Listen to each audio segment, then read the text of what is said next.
이 아침에 하나님께서 계시고 하나님께서 축복하시고 하나님의 은혜가 넘치는 이 아름다운 성전에서 하나님의 은혜를 함께 나눌 수 있도록 기회를 허락해 주신 우리 목사님 또 장로님, 성도 여러분, 무엇보다도 하나님께 감사를 드립니다. 오늘 저는 여러분들에게 이스라엘에 관한 이야기를 좀 해드리려고 합니다. 저는 지금까지 이스라엘을 이제는 숫자가 별로 의미가 없을 정도로 참 많이 다녀왔습니다. 보니까 어느 순간부터는 이 카운트가 잘 안 될 정도더라고요. 지금까지 54번을 다녀왔어요. 저는 목사님도 아니고 또 이스라엘에 가족이 있거나 이스라엘에 무슨 사업을 하는 사람도 아니고 이스라엘에서 공부하는 사람도 아닌데 평신도인 제가 이스라엘을 이렇게 50번이 넘도록 많이 왔다 갔다 하게 하신 하나님의 이유가 뭘까? 아마도 오늘 이 아침에 여러분들에게 이스라엘에서 지금 일어나고 있는 일들을 자세하게 소개하라고 하나님께서 저를 그렇게 보내신 게 아닌가 이렇게 생각이 됩니다. 저는 목사님께서 지금 소개를 하셨듯이 기독교 다큐멘터리 영화를 만드는 영화 감독입니다. 지금까지 3편의 영화를 만들었고요. 지금 또 다른 기독교 다큐멘터리 영화를 또 제작하고 있습니다. 지금까지 만든 영화들이 모두 다 이스라엘에서 촬영을 했지요.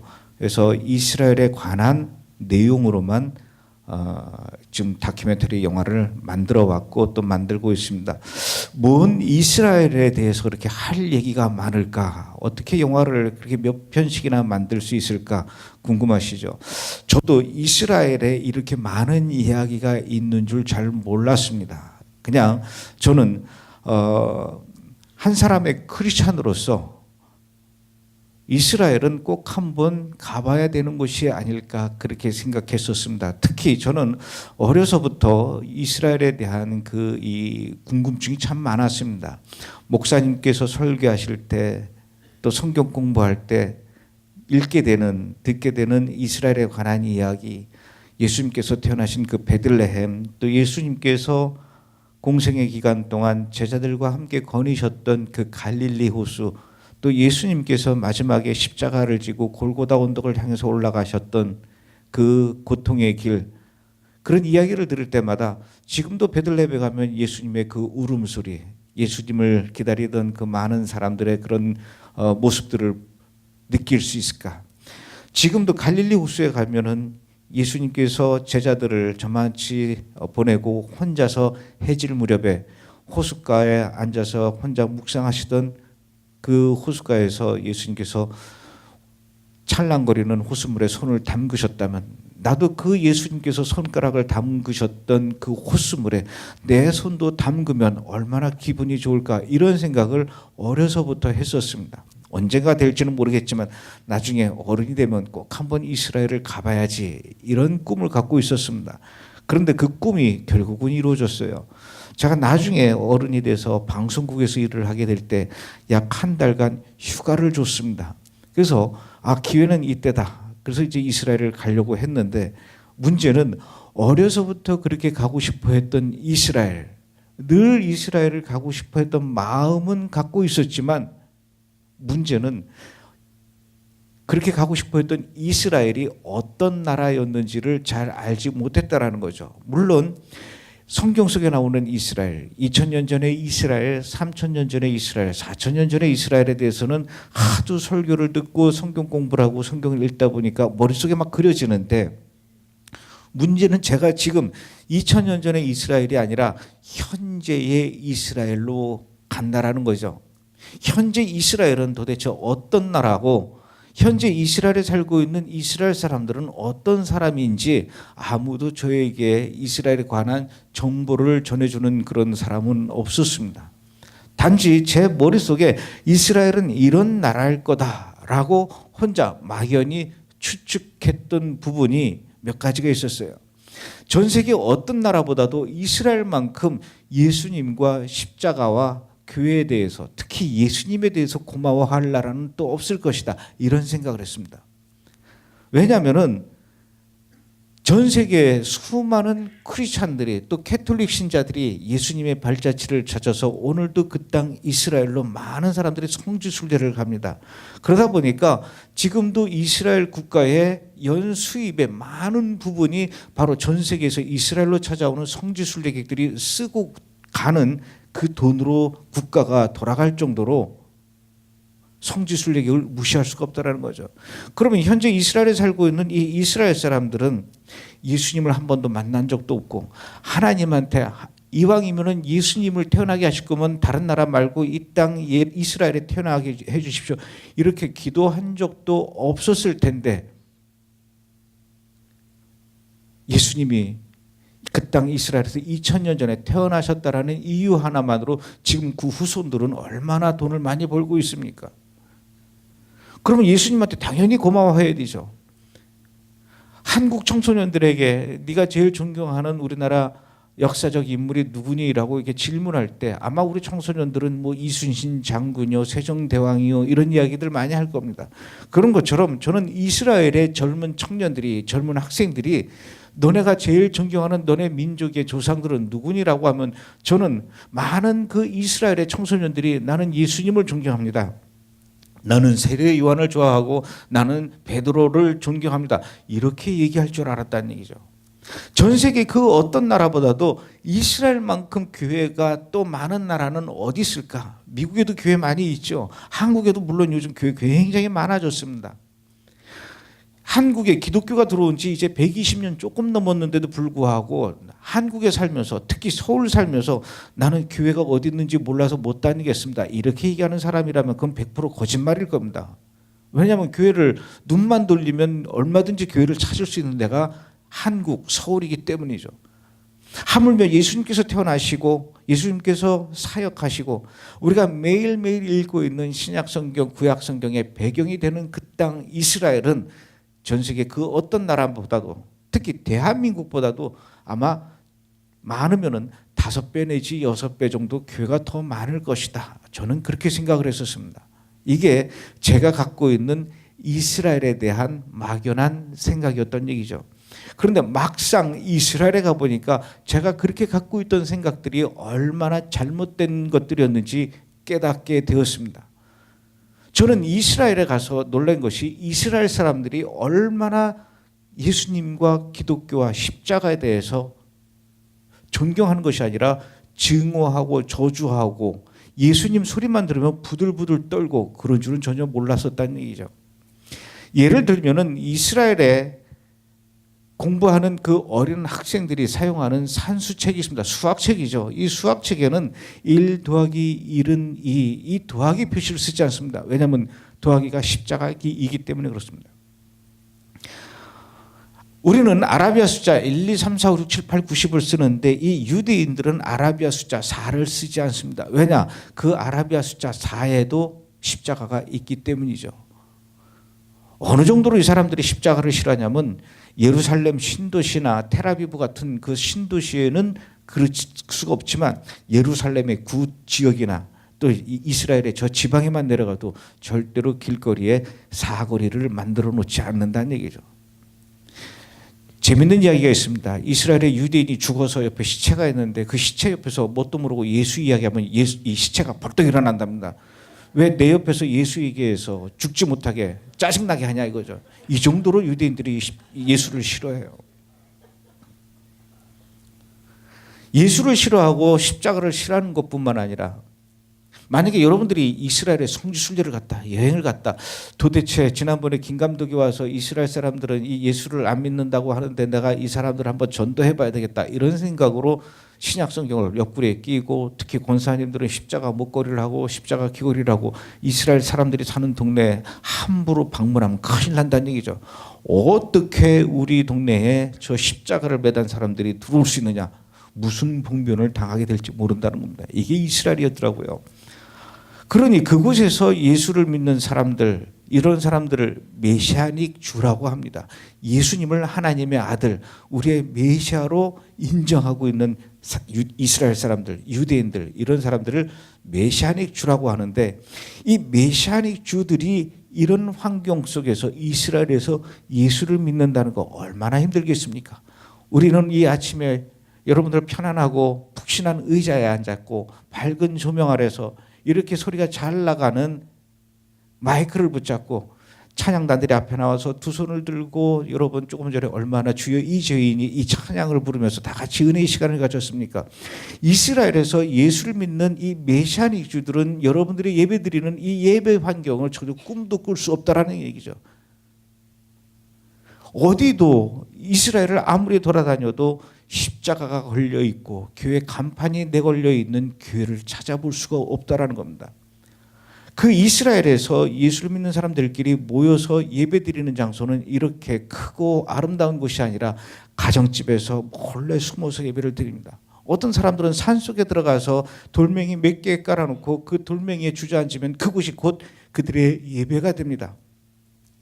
지하실에서 예배를 드리는 사람들은 그 지하실에서 드려지는 찬송 소리가 밖으로 새나가지 않도록 창문을 꼭꼭 걸어 잠그고, 밖에서 예배를 드리는 사람들은 그 찬송도 부르지 못하고 서로의 손을 잡고 상대방의 손바닥에다가 내가 손가락으로 누르는 것이 그것이 사인이 돼서 그렇게 그들은 예배를 드리고 그렇게 찬양을 드린다는 얘기입니다. 여러분, 제가 지금 드리는 이 말씀은 절대로 북한의 평양에서 또는 아랍 국가에서 몰래 예배를 드리는 지하교회 교인들 이야기를 드리는 것이 아니라 현재 이스라엘에서 예수를 믿는 사람들이 이스라엘 땅에서 그렇게 예수님을 찬양하고 예수님의 이름으로 기도를 드리고 있다는 것입니다. 저는 그들이 그렇게 예배 드리는 모습을 보고 깜짝 놀랐습니다. 여러분들이 이렇게 지하실에서 예배 드리는 모습을, 이 장면을, 이 광경을 동네 사람들이 알면 안 됩니까? 왜 이렇게 숨어서 꼭꼭 이 문을 걸어 잠그고 예배를 드립니까? 우리가 이스라엘 땅에서 살고 있는 유대인으로서 예수를 믿는다는 사실을 우리 동네 주변 사람들이 알게 되면 큰일 납니다. 일단 직장에 다니는 사람이 예수를 믿는다는 것이 알려지게 되면은 그날로 직장에서 해고를 당한답니다. 학교를 다니는 아이들이 이 아이의 부모님이 예수를 믿는 부모다, 이 아이도 예수를 믿는 아이다, 이것이 알려지게 되면 이 아이는 다음 날부터 학교에 나올 수가 없습니다.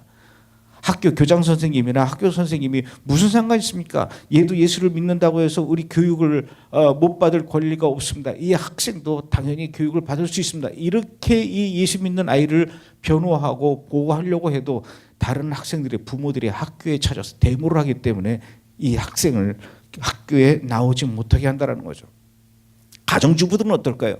예수를 믿는다는 사실이 알려지게 되면은 그 마을에서 슈퍼마켓을 이용할 수가 없습니다. 이스라엘에는 미국의 CIA나 FBI 같은 정보기관이 있습니다. 모사드라고 하죠. 이 모사드에서 근무하던 사람들이 나와서 만든 조직이 있습니다. 이 조직은 뭐 하는 조직이냐? 이스라엘 전국을 돌아다니면서 예수를 믿는 사람들을 다 찾아냅니다. 그리고는 그 사람에 대한 신상을 다 조사하는 거죠. 사진을 찍습니다. 얼굴을 다 확인하는 거죠. 그리고는 그 사진으로 포스터를 만듭니다. 사진 밑에는 이름과 전화번호와 집 주소를 적어 놓습니다. 그리고는 뭐라고 써놓냐면 이 사람은 유대인으로서 예수를 믿는 자다. 이 사람은 민족의 배신자이기 때문에 우리 동네에서 못 살도록 내쫓아야 된다. 이렇게 포스터를 만들어 놓고 동네마다 다 붙이는 겁니다. 이 집 앞에 주차되어 있는 모든 자동차의 유리창에 이 포스터를 매일매일 끼워 놓는답니다. 이 포스터를 동네 모든 골목에 전봇대에 붙여놓고요. 이 포스터를 동네의 슈퍼마켓에 돈 계산하는 그 기계 옆에다가 갖다 붙여놓습니다. 마치 경찰서에 가면 현상 수배범 포스터 붙여놓듯이 돈 계산하려고 찾아온 그 손님들의 얼굴을 확인해서 아, 당신 예수 믿는 사람이네. 당신은 우리 슈퍼에서 물건을 살 수 없습니다. 나가십시오. 내쫓는다는 얘기죠. 이 포스터를 옷가게에 붙여놓습니다. 이 포스터를 미장원에 붙여서 놓습니다. 이 포스터를 심지어는 약국이나 병원에도 붙여놓기 때문에 애가 아파서 등에 업고 약국으로 달려가도 약을 조지해 주질 않습니다. 병원에 가도 진료를 해주지 않습니다. 이게 이스라엘이에요. 이러니 우리가 예수를 믿는다는 사실을 알리고 예수를 믿을 수가 없습니다. 그래서 꼭꼭 숨어서 예배를 드리는 것입니다. 예배를 드리는 동안에도 이들은 늘 어디선가 이 예배 드리는 장소를 누군가가 찾아와서 해코지할까 봐 두려워하고 있습니다. 예배를 드리는 동안은 반드시 그 형제들 중에 덩치 좋은 사람들이 밖에서 지키고 있습니다. 왜냐하면 예배 드릴 때마다 동네 사람들이 몰려와서 어떻게 우리 동네에서 니들이 예수를 찬양하는 찬송을 부를 수 있냐. 돌멩이를 던지고 소리를 지르고 심지어는 이 안에 사람들이 들어와 있다는 걸 알면서도 깨진 유리창으로 돌멩이를 던지고 화염병을 던지고 수류탄을 던진 적도 있었다고 합니다. 안에 분명히 사람이 있다는 걸 알면서도 이 사람들이 들어온 그 문을 밖에서 못으로 박고 그 주변에다가 휘발유를 뿌리고 교회를 불태운 적도 있었답니다. 교회를 모두 불태워서 이 사람들이 도망 나왔습니다. 다른 곳에 가서 예배를 드리는데 또 그곳까지 찾아서 또 불을 지르고 결국은 이들이 갈 데가 없으니까 지하실에 숨어 들어가고 산속으로 밤중에 올라가서 몇 날 몇 시에 모인다라는 것이 없이 번개처럼 수시로 연락해서 산속에서 모여서 예배를 드리고 있다라고 합니다. 저는 그 이야기를 듣고 얼마나 놀랐는지 모릅니다. 그들이 예배 드리는 그 현장을 목격하고는 저는 충격에 빠졌습니다. 어떻게 이스라엘에서 이럴 수 있지? 왜 이렇게 이스라엘 사람들은 유대인들은 아마 이 유대인들은 이스라엘에 있는 유대인들뿐만 아니라 미국에 있는 유대인도 마찬가지고 전 세계에 흩어져 살고 있는 유대인들 모두 다 마찬가지일 겁니다. 전 세계에 흩어져 있는 이 유대인들, 이스라엘에 살고 있는 유대인들은 왜 이렇게 예수라면은 시체도 벌떡 일어날 만큼 싫어할까? 저는 몇 년 전에 영국 런던에 갔습니다. 런던에도 참 많은 유대인들이 몰려 살고 있는 그 동네가 있어요. 뭣도 모르고 다른 선교사님과 함께 그 유대인들이 모여 살고 있는 그 동네로 가서 전도를 하자고 그러더라고요. 아, 큰일 났다. 겁이 났지만 워낙 당당하게 이야기해서 뭐 별일이 있으랴 하고 그분과 따라서 그 유대인 동네 가서 전도지를 나눠주려고 했는데 그곳은 영국인데도 불구하고 새까만 옷 입은 그 유대인들이 막 몰려다니기 때문에 이게 영국인지 이스라엘인지 헷갈릴 정도예요. 그들에게 가까이 가서 전도지를 나눠주려고 하는데 이 유대인들은 이미 그 동네에 이방인이 들어왔다는 그 자체부터 싫어합니다. 제가 가까이 가면 갈수록 뭔지도 모르면서 알아서들 피해요. 그런데도 어떤 나이 먹은 유대인 할아버지가 수염이 이렇게 났어요. 저한테 가까이 와서 뭔지 좀 달라 그러더라고요. 저는 반가워서 전도지를 전해줬더니 이 할아버지는 전도지를 받자마자 읽지도 않고 그 전도지를 내 눈 앞에 가져가서 팍팍 찢어버렸습니다. 그리고 제 머리 위에다가 뿌리면서 이 동네에서 이러지 말고 빨리 나가라 이렇게 얘기를 해요. 옆에 있던 그 선교사님이 따라가면서 계속 영어로 전도를 했습니다. 예수님은 당신을 사랑합니다. 예수님은 하나님의 아들이십니다. 예수님은 우리의 구원자십니다. 이렇게 계속 얘기를 하니까 이 유대인이 지저스라는 말만 들릴 때마다 반응이 있었습니다. 지저스라는 말만 들을 때마다 이 유대인은 침을 뱉기 시작했어요. 이게 유대인들입니다. 왜 이 정도로 이 지저스 소리만 들으면 침을 뱉고 몸서리를 칠 만큼 싫어할까요? 저는 그때 처음 알았어요. 유대인들이 지금부터 2000년 전에 AD 70년에 예루살렘은 로마에서 파괴가 되고 전 세계로 뿔뿔이 흩어져서 디아스포라의 생활을 하기 시작합니다.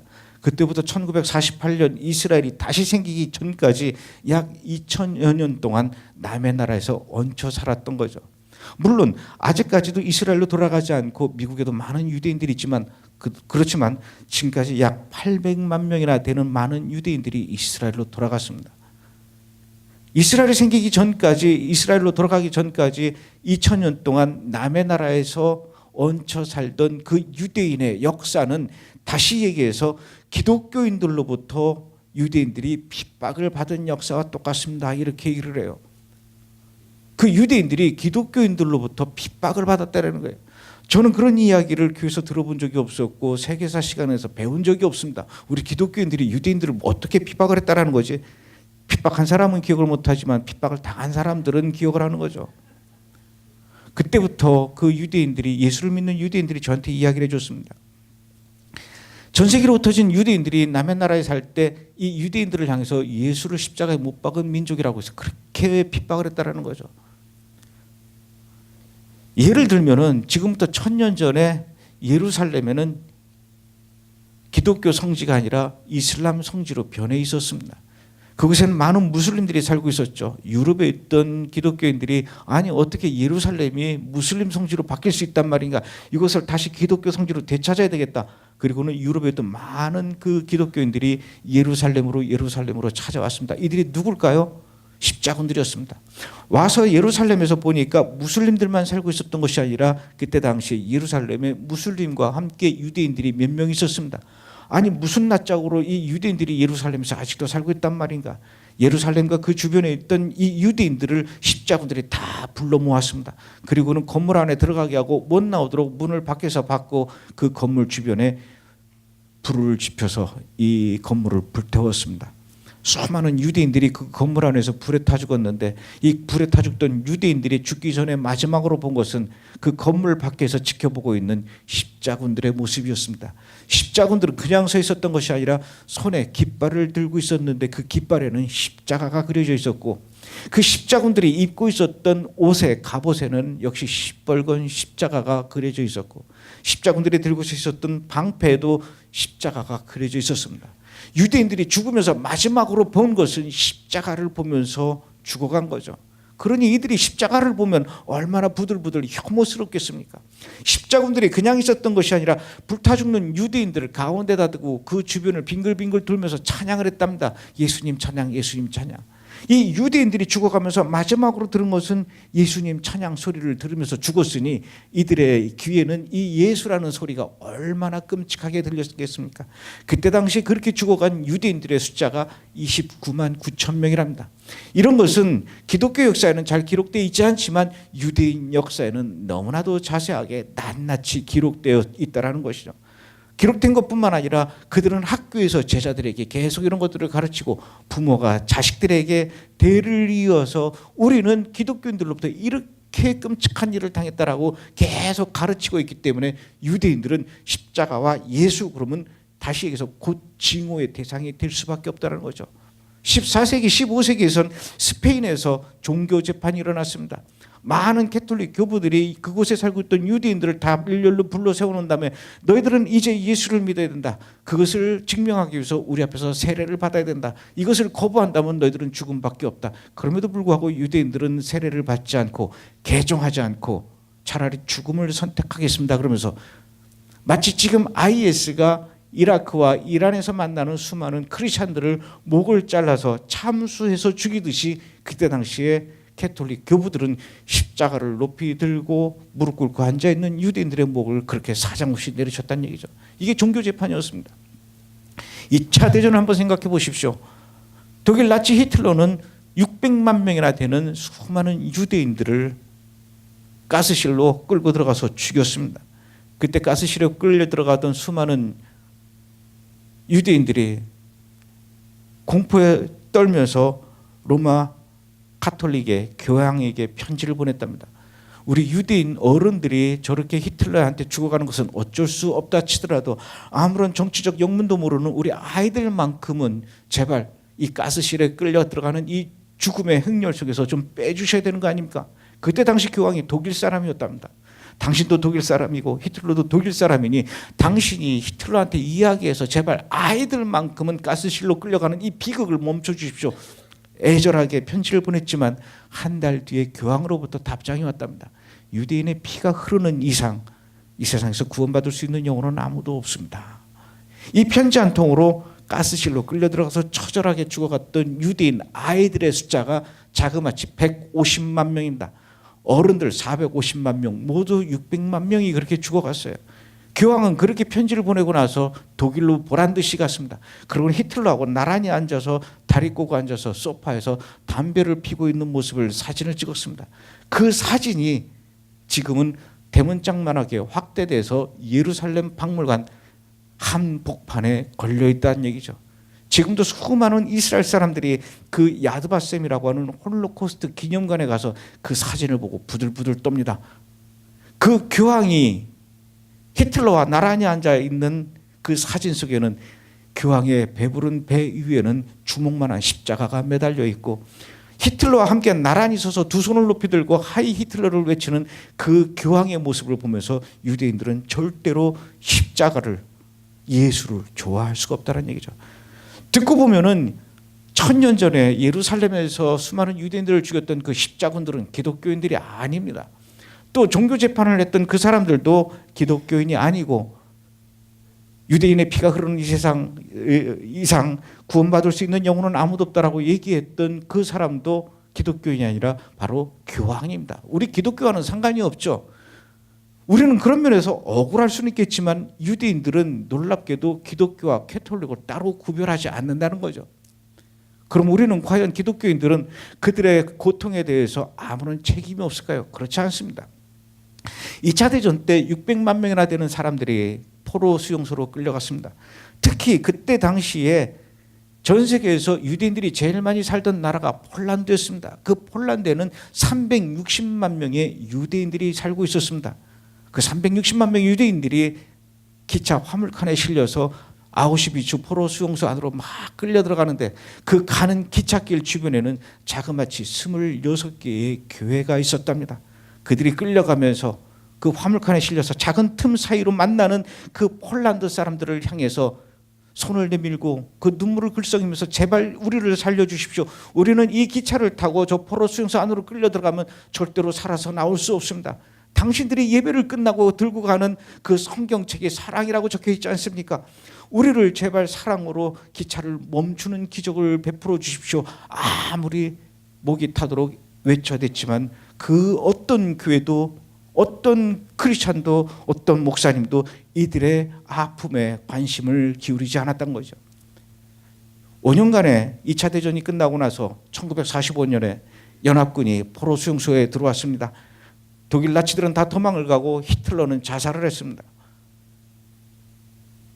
이 연합군 때문에 포로 수용소에 있던 많은 유대인들이 살아남았는데 폴란드에 살고 있던 그 360만 명의 유대인들 중에 5년 사이에 330만 명이나 죽었습니다. 30만 명이 겨우 목숨을 부지하고 포로 수용소 밖으로 나왔습니다. 그 다음엔 어떻게 됐을까요? 그들이 그렇게 내가 살아서 돌아갈 수 있을까 꿈만 꾸던 그 고향집으로 폴란드의 고향집으로 돌아갔던 이 유대인들은 그로부터 1년 이내에 30만 명의 유대인이 또다시 5만 명만 남고 25만 명이 죽었다는 얘기죠. 이 25만 명은 왜 죽었을까요? 그 동네에 살고 있었던 많은 기독교인들이 무슨 낯짝으로 너희들은 포로 수용소에서 살아나올 수 있었느냐. 그리고는 이들이 한 손에는 성경책 한 손에는 죽창을 들고 겨우 살아남은 이 유대인들을 향해서 사정없이 죽여서 25만 명이나 집단 학살했던 곳이 바로 폴란드입니다. 5년 동안 아우슈비츠에서 하루에 3,000명에서 5,000명이나 되는 수많은 유대인들이 가스실로 끌려 들어가서 죽어가는 것을 전 세계 사람들이 몰랐을까요? 그 굴뚝에서는 매일매일 사람을 불태우고 올라가는 그 시꺼먼 연기를 그 동네 사람들은 몰랐을까요? 그곳에서 그 끔찍한 사륙이 일어나고 있다는 사실을 전 세계 사람들이 몰랐을까요? 그들이 전 세계를 향해서 전 세계 기독교인들과 그 교회 지도자를 향해서 우리를 살려주십시오라고 외쳐댔지만 아무도 미국의 목사님도 미국의 선교단체도 미국의 크리스찬도 한국은 물론이죠. 아무도 그들을 살려주거나 노력을 하지 않았다는 것입니다. 유대인들은 그들을 향해서 이렇게 고통을 가했던 그 독일 나치 히틀러도 물론 얄밉고 미워할 수밖에 없지만 이런 사실을 알면서도 이건 나와는 상관없는 일이야 눈을 감고 팔짱을 끼고 등을 돌렸던 그때 당시에 귀를 틀어막았던 크리스찬들에 대해서 더 분노하고 있다는 사실입니다. 이런 감정을 갖고 있는 게 지금 이스라엘의 유대인들, 여러분들과 함께 이 동네에서 살고 있는 이 유대인들이 기독교와 예수와 십자가에 대한 감정이라는 겁니다. 저는 그런 사실들을 몰랐어요. 그런 환경 속에서 이 예수를 믿고 있으니 이들이 얼마나 힘들겠습니까? 저는 몰랐습니다. 그들이 이야기합니다. 한국엔 그렇게 많은 교회가 있고 한국 사람들은 그렇게 많은 선교단체들을 갖고 있고 한국은 그렇게 많은 선교사들을 전 세계에 파송한다고 하면서 정작 이스라엘에 선교사를 보내는 한국 교회는 없습니다. 이스라엘을 위해서 기도하는 한국의 교회와 이스라엘을 위해서 선교사를 파송하는 선교단체는 없다라는 거죠. 그런 와중 속에서 그들은 매일매일 위험 속에서 살아가고 있습니다. 마치 낭떠러지 끝에 서 있는 어린아이들처럼 하루에도 몇 번씩 쏟아지는 이 비바람 속에서 우리는 예수라고 하는 작은 신앙의 촛불을 꺼뜨리지 않기 위해서 몸부림치면서 살아가고 있습니다. 오히려 등잔 밑이 어둡다고 전 세계 많은 나라를 위해서 우리가 선교사를 파송하지만 이스라엘을 특별히 관심을 갖지 않았던 것이 우리의 현실이었습니다. 우리가 이스라엘을 위해서 기도할 것이 아니라 이스라엘이 오히려 한국을 위해서 기도해야 되는 것이 아닌가. 우리가 이스라엘에 선교사를 파송하는 것이 아니라 이스라엘이 오히려 한국에 미국에 선교사를 파송해야 되는 게 아닌가 거꾸로 생각했다라는 것이죠. 눈물을 흘리면서 이야기하더라고요. 여러분, 이스라엘을 위해서 기도해 주십시오. 아직도 이스라엘 땅에 살고 있는 수많은 유대인들은 예수님이 하나님의 아들이라는 사실을, 예수님이 우리의 죄를 위해서, 우리를 구원하기 위해서 2000년 전에 이 땅에 오시고 십자가를 대신 지었다라는 사실을 알고 있는 유대인들은 없고, 오늘도 저 예루살렘 통곡예배에서는 이 정통 유대인들은 머리를 앞뒤로 흔들면서 하나님 왜 우리에게 이 메시아를 보내주시지 않는 겁니까? 이렇게 기다리고 있다는 거죠. 하나님 2000년 전에 왔다는 그 예수는 우리의 메시아가 될 수 없습니다. 그 메시아 말고, 그 메시아는 우리의 쓰레기인데 그 예수 말고 우리에게 진짜 메시아를 보내주십시오라고 기도하고 있는, 저렇게 영의 눈이 가리고 귀가 틀어막혀서 마음의 문을 열지 못하고 진짜 복음과 진리를 받아들이지 못하고 있는 저 정통 유대인들에게, 야 이 사람들아, 2000년 전에 오신 그 예수님이 진짜 우리의 메시아다라는 사실을 단 한마디라도 그 유대인들에게 찾아가서 해주는 사람이 없다라는 것이죠. 1년에 수만 명의 사람들이, 한국 사람들이 이스라엘로 성지순례 갑니다. 가서 뭘 할까요? 자기네들끼리 모여서 기도합니다. 자기네들끼리 모여서 도시락 먹습니다. 자기네들끼리 모여서 사진 찍고, 자기네들끼리 모여서 기념품 사들고 다시 한국으로 돌아가면 끝이라는 얘기죠. 그러나 그 시각에도 지금 전국, 이스라엘 전국 방방곡곡에서는 이렇게 예수를 믿는다는 이유 때문에 핍박을 당하고 있는 이 메시아닉 주들이 있고, 숨어서 우리도 하루빨리 두 손을 높이 들고 목소리를 크게 외치면서 찬양하고 싶은 그런 날들을 기다리고 있는 메시아닉 주들이 있다라는 사실조차 알지 못하고 돌아간다는 얘기죠. 우리 이스라엘을 위해서 기도해 주십시오. 이스라엘의 저 유대인들이 예수를 믿게 해주시라고 기도를 해주시고, 이 이스라엘 땅에서 예수를 믿는다는 이유 때문에 이렇게 핍박당하고 있는, 예수 때문에 그동안 2000년 동안에 그 당했던 그 고통을 다시 메시아닉 주들에게 보복하고, 그 보복을 당하고 있는 이 메시아닉 주들의 안전을 위해서 여러분들의 관심과 중보 기도가 필요합니다. 이렇게 저한테 이야기했습니다. 저는 그 이야기를 듣고 너무나 충격을 받았어요. 그 이후로 저는 계속 이스라엘을 방문하게 되었습니다. 그리고 계속해서 메시아닉 주들을 만났는데 놀라운 사실을 알게 됐습니다. 1년이 지나고 2년이 지나고 3년이 지나고 10년이 지나고 15년이 지나고 20년이 지나도 이들이, 예수를 믿는 사람들이 다른 동네의 정통 유대인으로부터 예수를 믿는다는 이유 때문에 당하는 그 핍박이 나아지지 않고 점점 더 심해진다라는 것이죠.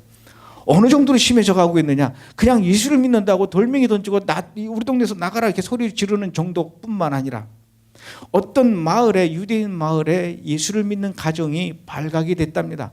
밤 10시에 정통 유대인들 4명이 이 집을 찾아와서 현관에 초인종이 있음에도 불구하고 초인종을 누르지 않고 문을 거칠게 두들겼습니다. 마침 그 시각에 거실에서 놀고 있었던 10살짜리 이 예수 믿는 유대인 메시아닉주의 아이가 문 두들기는 소리에 문을 열어주고 말았습니다. 문을 여는 순간 밖에서 기다리고 있던 이 정통 유대인들이 문 열어주는 아이의 손목을 잡고 밖으로 끄집어 냈습니다. 이 아이가 끌려나가면서 비명을 질렀는데 방 안에 있던 아버지가 그 비명 소리를 듣고 쫓아나왔어요. 아버지도 또 끌려나왔습니다. 집 앞에 2대의 승용차가 있었는데 앞에 승용차에 아이가 태워지고 뒤에 승용차는 아버지가 태워졌습니다. 이 2대의 승용차는 어디로 가는지도 모르는 채 2시간 동안 어둠 속을 향해서 계속 달리다가 멈춰선 곳은 이스라엘의 제일 북쪽에 보면은 레바논이라는 나라와 마주한 국경이 있습니다. 이스라엘의 모든 국경은 철조망으로 되어 있죠. 그 철조망에는 고압 전류가 흐르고 있습니다. 고압 전류가 흐르는 철조망 앞에 이 2대의 승용차가 멈춰서고는 차 안에 있던 그 아들을 끄집어냈는데, 달리는 2시간 동안 차 안에서 무슨 짓을 했냐면 이 아이한테 오른손에 수류탄을 지게 하고 그것을 못 떨어뜨리도록 테이프로 칭칭 감았습니다. 그리고는 이 아이를 향해서 부들부들 떨고 있는 아이를 향해서 이야기합니다. 너는 지금부터 우리가 이야기하기 전까지는 절대로 멈추지 말고 뒤도 돌아보지 말고 앞만 보고 곧장 걸어가라. 이 아이가 그 이야기를 듣고 또 한 손을 높이 들고 부들부들 떨면서 고압 전류가 흐르는 철조망을 향해서 걸어가기 시작합니다. 어떻게 될까요? 아버지를 끌어내렸습니다. 자갈밭에 무릎을 꿇리게 하고는 4명이 에워싸서 손가락질을 하면서 협박을 합니다. 네가 계속해서 예수를 믿고 우리 유대교로 돌아오지 않는다면 네 아들은 살아서 돌아올 수 없다. 그러나 지금이라도 너가 너의 잘못을 인정하고 네가 그동안 읽고 있었던 신약성경 모두 엉터리다. 네가 믿고 있었던 예수는 이 세상에 아예 온 적도 없었다라고 우리한테 고백을 한다면 네 아들을 살려주겠다. 어떻게 하겠느냐? 어떻게 하겠느냐는 이 마지막 협박 질문이 끝나기도 전에 이 아버지는 눈물을 흘리며 이 유대인들이 입고 있었던 옷자락을 붙잡고 그 자리에서 떼굴떼굴 구릅니다. 내가 잘못했습니다. 내가 뭔가 뒤집어 씌웠던 것 같고 내가 착각을 했었던 것 같습니다.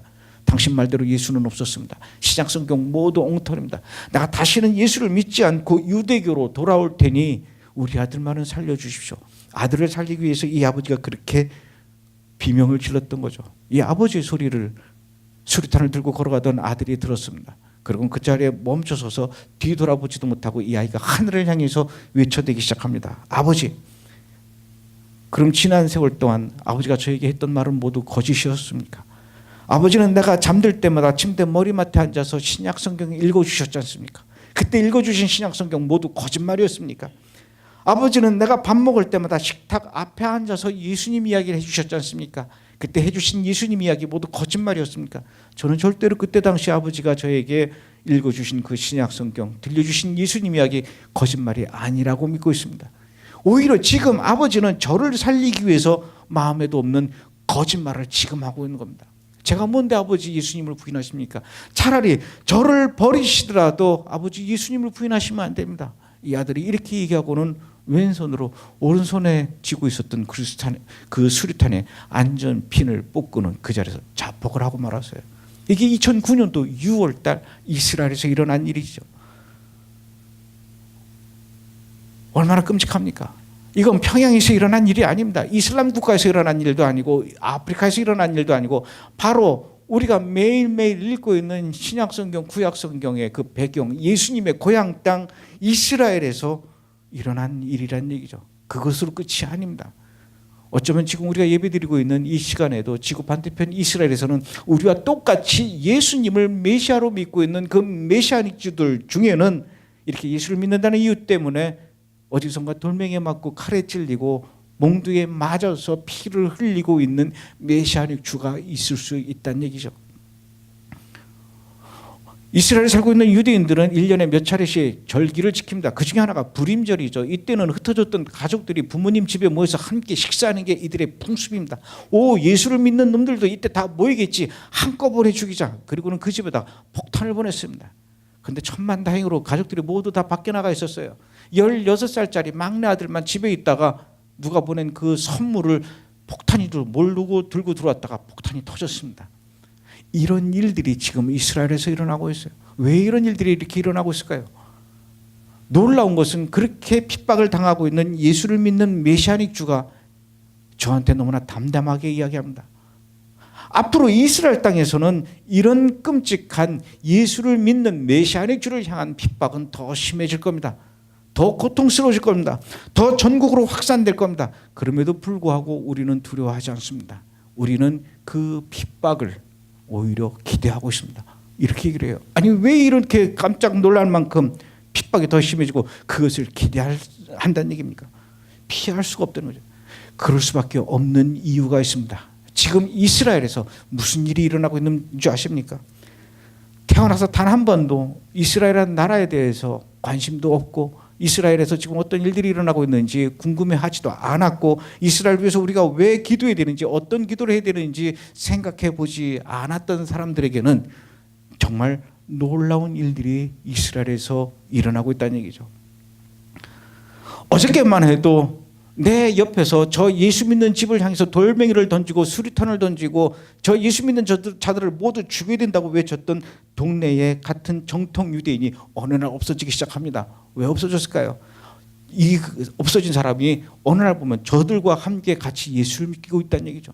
이스라엘 전국 방방곡곡에서는 이렇게 단 한 번도 태어나서 죽을 때까지 나도 예수를 믿고 싶습니다 라고 기도해 본 적이 없었던 그 정통 유대인들이 어느 날 갑자기 예수를 믿기 시작하는 일들이 일어나고 있다는 얘기죠. 그 누구도 이스라엘 가서 전도하지 않습니다. 그 누구도 이스라엘 가서 전도지를 나눠주면서 선교하지 않습니다. 그런데 그들이 어떻게 예수를 믿을까요? 저는 이스라엘에서 예수를 믿는 그 유대인들을 많이 만났습니다. 당신이 예수를 믿는다는 걸 가족이 압니까? 아무도 모릅니다. 알면 아마 저는 맞아 죽을 겁니다. 그런 위험을 무릅쓰고 왜 예수를 믿습니까? 누가 당신에게 예수를 증거했습니까? 아무도 저한테 예수 이야기한 적이 없습니다. 저는 신약 성경을 한 번도 열어본 적이 없습니다. 근데 어떻게 예수를 믿게 됐냐고요?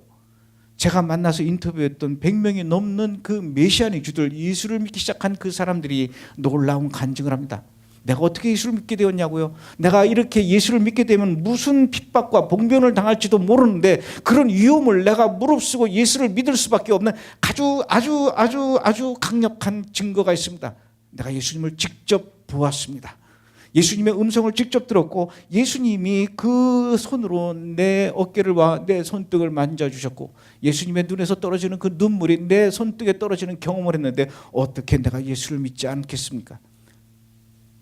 지금 이스라엘 전국 방방곡곡에서는 이렇게 유대인들에게 예수라면 치를 떨면서 부들부들 떨던 그 유대인들에게 예수님이 직접 나타났고 그리고 그렇게 예수님을 직접 본 사람들이 예수를 믿기 시작한다는 얘기죠.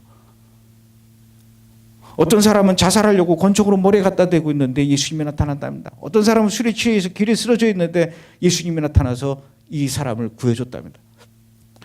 어떤 사람은 통곡의 벽에 가서 머리를 앞뒤로 흔들면서 하나님한테 기도합니다. 하나님 왜 우리에게 메시아를 보내주지 않는 것입니까? 계속 기도하고 있는데 바로 그 옆에서 통곡의 벽에 손을 기대면서 이 남자를 바라보고 있는 한 남자 눈물을 흘리고 있더랍니다. 예수님이었습니다. 이들은 모두 한결같이 예수님을 직접 보았답니다. 예수님의 음성을 들었답니다. 저는 그 이야기를 듣고도 믿을 수가 없었어요.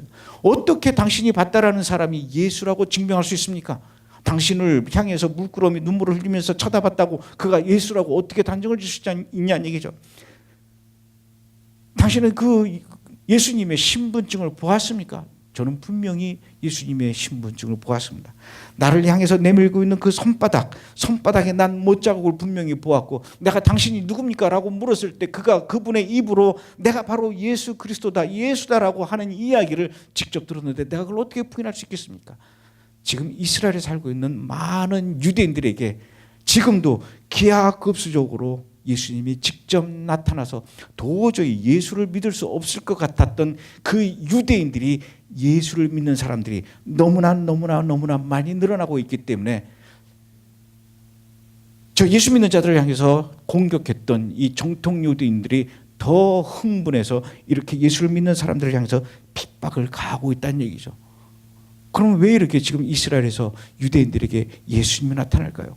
이 유대인들은 절대로 남의 이야기를 듣고 예수를 믿을 사람들이 아닙니다. 남의 이야기를 듣고 나의 생각이 바뀐다라는 것은 너무나도 치욕스럽게 생각하는 자존심 상하는 일이라고 생각한다는 얘기죠. 그런 유대인들이 남의 이야기 듣고 생각을 바꿔서 예수를 믿을 수 있을까요? 이 유대인들이 예수를 믿을 수 있는 유일한 방법은 2000년 전에 다메섹 도상에서 사울에게 예수님께서 직접 나타났을 때 그가 예수를 인정했던 것처럼 이 유대인들에게 지금 예수님이 나타나고 있다는 얘기죠. 지금 이스라엘에서는 우리가 모르는 사이에 놀라운 예수 운동이 일어나고 있습니다. 놀라운 성령의 쓰나미가 일어나고 있습니다. 도무지 예수에게 있다가는 큰일 날 것 같았던 그 땅 이스라엘에서 특히 텔아비브에서 하루에 동시에 1000명 이상 되는 사람이 유대인들이 모두 두 손을 들고 나도 이제 예수님을 나의 메시아로 하나님의 아들 나의 구원자로 받아들이겠습니다라고 개종을 하고 있는 유대인들이 늘어나고 있다는 것이죠. 지금 이스라엘에서 이런 일들이 일어나고 있습니다. 왜 이런 일들이 일어나고 있을까요? 그들이 이야기합니다. 그만큼 주님 오실 때가 다 되었다는 겁니다. 제자들이 묻죠. 주님 이제 하늘로 올라가시면 언제 다시 오실 겁니까? 주님이 다시 오실 때가 언제인지를 질문합니다. 예수님이 마태복음 24장에서 이렇게 명쾌하게 대답합니다. 무화과나무 가지가 부드러워지고 연하여지고 잎사귀가 나게 되면 인자가 가까이 온 줄 알라.